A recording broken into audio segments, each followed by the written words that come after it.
place.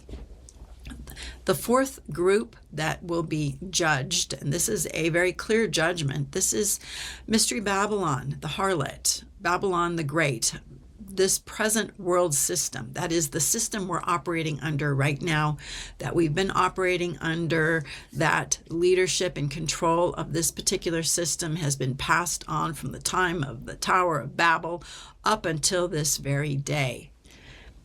This system and all those who hold positions of power and influence and control within the system are going to be judged.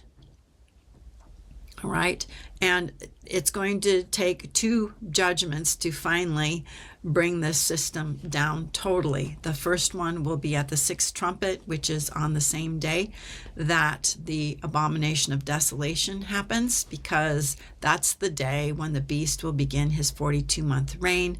We know the beast hates the harlot, and the beast will destroy the harlot with fire, smoke, and sulfur. So the day the beast comes in is the day the harlot goes out. But that group of people is going to want to make a comeback.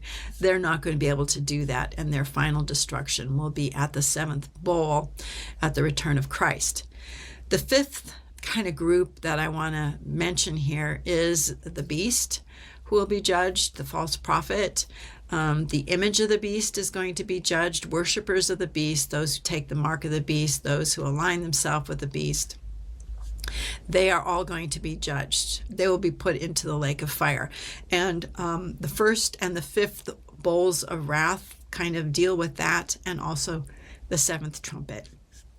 The sixth group of entities that are going to be judged and placed in their final destiny are the earth dwellers. These are entities whose names were never written in the book of life. They were never in the Lamb's book of life. In other words, they don't have any redemption because they are not human. They're like the giants, the Nephilim. In the Septuagint, they're referred to as the earthborn. So the earth dwellers that are mentioned in the book of Revelation, any kind of hybrids, the tares, the goats, these will all be judged at Christ's return and thrown into the lake of fire.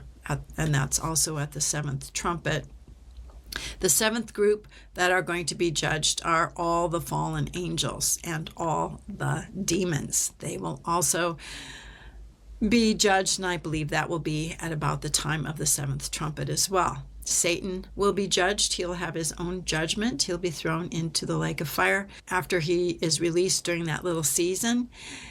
Death and Hades will be cast into the lake of fire as well, because their services will no longer be necessary. They will be unemployed. And finally, number 10, the living people who come out of the millennium, including those who obey Jesus, that is, the people who live in the beloved city, Israel, who once Jesus returns at the second coming, the promise of Scripture is that the Jews will never rebel ever again. They will remain faithful to the Lord all the way through the millennium and even afterwards. And then there are also people who are connected with or will connect themselves to the nation of Israel at that time. They're referred to as the camp of the saints.